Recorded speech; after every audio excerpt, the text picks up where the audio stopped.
അമ്പലപ്പുഴ ഭൂരിപക്ഷം കോളേജ് എൻ്റെ പേരിൽ അന്വേഷണം, കരീമിൻ്റെ അന്വേഷണം. ഞാൻ 25 പേജിൽ യഥാർത്ഥത്തിലുള്ള മുഴുവൻ സ്ഥിതി വരെ കടക്കും ജില്ലയിൽ എഴുതി കൊടുത്തു. വായിച്ച് നോക്കിയില്ലെന്ന് മാത്രമല്ല, എന്നെ പാർട്ടിയിൽ നിന്ന് പുറത്താക്കാൻ വേണ്ടി കരീം എഴുതി അവിടെ സമർപ്പിച്ച 22 ആരോപണമുള്ള ആ റിപ്പോർട്ടിനകത്ത് ഞാൻ ഈ കൊടുത്ത 25 പേജിൽ ഒരു വരി കോട്ട് ചെയ്തിട്ടില്ല, എൻ്റെ ഭാഗം കോട്ട് ചെയ്തിട്ടില്ല. ഞാൻ പിന്നെ അവിടെ സംസാരിച്ചു സ്റ്റേറ്റ് കമ്മിറ്റിയിൽ ആലപ്പുഴയിൽ നിന്നുള്ള സഹാക്കൾ ഒഴികെ ഒരൊറ്റയാൾ സംസാരിച്ചില്ല, ആ റിപ്പോർട്ടിനെ പിന്തുണച്ചില്ല. അവരൊന്നും മിണ്ടിയില്ല. കണ്ണൂർ മുതൽ ട്രിവാൻഡ്രം വരെയുള്ള അവർക്കെല്ലാം കാര്യം മനസ്സിലായി. ഇവിടെ നിന്നുള്ള 4 സ്റ്റേറ്റ് കമ്മിറ്റി മെമ്പർമാരും മൃദുവായിട്ട് ഇങ്ങനെ മനസ്സിലേ ഉള്ളൂ. സുധാകരൻ സാർ ആലപ്പുഴ വേണമെന്നൊക്കെ സുധാകരപ്പുള്ളവർ പറയുകയും ചെയ്തു. അല്ലെങ്കിൽ ഈ പരീക്ഷണം നടത്തി എന്തടിസ്ഥാനത്തിലാണ് കരീം റിപ്പോർട്ട് എഴുതുന്നത്? ഞാൻ ആ റിപ്പോർട്ട് കള്ള റിപ്പോർട്ടല്ലായിരുന്നു. കാരണം എനിക്ക് 23,000 കൊണ്ട് ഭൂരിപക്ഷം കിട്ടിയത് ഏത് സാഹചര്യത്തിലാണ്? കായംകുളത്തുനിന്ന് ഒരാൾ വന്നാൽ മത്സരിച്ചത്, ഷേഖ് പി ഹാരിസ്. ഇവിടെയായിട്ട് യാതൊരു ബന്ധമില്ല. എനിക്ക് 63,000 വോട്ട് കിട്ടി, അതൊക്കെ 40,000 കിട്ടിയുള്ളൂ. അതുകൊണ്ടാണ് 23 വ്യത്യാസം പറഞ്ഞത്. ഞാൻ എത്രയോ കാലം അവിടെ MLA ആണ്, മറ്റു തരത്തിലൊക്കെ പ്രവർത്തിച്ചു. ജില്ലാ പഞ്ചായത്ത് കൗൺസിൽ പ്രസിഡന്റാണ് ഞാൻ, പ്രവർത്തിച്ചുകൊണ്ടിരിക്കുകയല്ലേ. ആ പരിചയമില്ല ഇവിടെ. സലാമിനെ ആദ്യമായിട്ട് മത്സരിക്കാൻ സലാം 11,200 കൊണ്ട് ഭൂരിപക്ഷം കിട്ടി. 23,000 പെട്ടെന്ന് കിട്ടുമോ? ഞാൻ ആദ്യം ജയിച്ചപ്പോൾ എനിക്ക് 12,000 ഉള്ളൂ. അന്ന് കൈനഗരി കൂടി ഉണ്ട്. അന്ന് അവിടെ നിന്ന് എനിക്ക് 6,000 വോട്ടാണ് ലീഡ്. ഇപ്പോൾ 1,000 ഉള്ളൂ. ഇപ്പോൾ 2,000 ചില വോട്ട് ജയിച്ചല്ലോ ജില്ലാ പഞ്ചായത്ത് പോകുമ്പോൾ. അവിടെ 1,000 ഉള്ളൂ ഇപ്പോൾ. അപ്പോൾ ഞാൻ 11,000 വോട്ട്. BSന് ഇവിടെ കിട്ടിയ മാക്സിമം ഭൂരിപക്ഷം 5,000. 7,000 നോക്കുകയും ചെയ്തു അടിയന്തരാവസ്ഥയിൽ. PKS ജയിച്ചപ്പോൾ കിട്ടിയത് 2,000. സുശീലക്ക് കിട്ടിയത് 3,300. CK സദാശിവന് കിട്ടിയത് 5,000 താഴെ. 11,200 വോട്ട് കിട്ടി. പലക്കെ അറിയപ്പെടാത്ത ഒരു സ്ഥാനാർത്ഥിക്ക് കിട്ടാവുന്ന ഏറ്റവും നല്ല അഭിമാനകരമായ ഭൂരിപക്ഷം.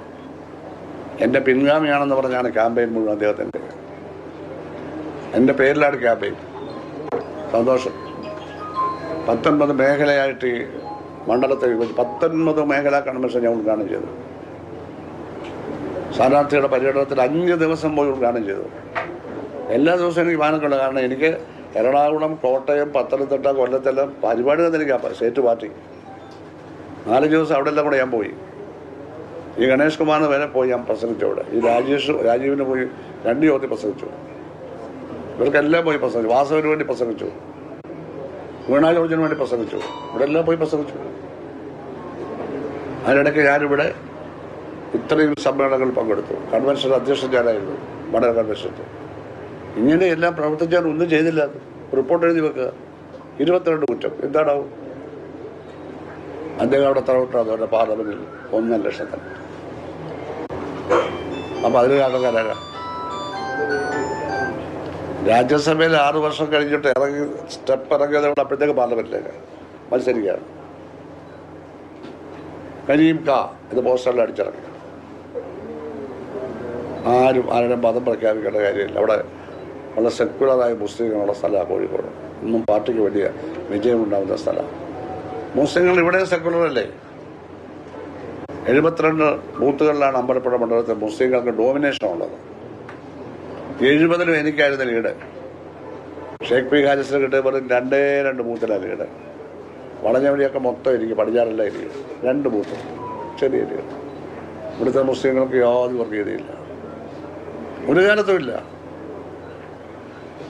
എല്ലാ സമുദായത്തിലും കുറച്ച് പേര് കാണും, അതെല്ലായിടത്തും ഉണ്ടാവും. ഒരു വളരെ ക്ലിയർ ആയിട്ടുള്ള മൈനോറിറ്റിയാണ്.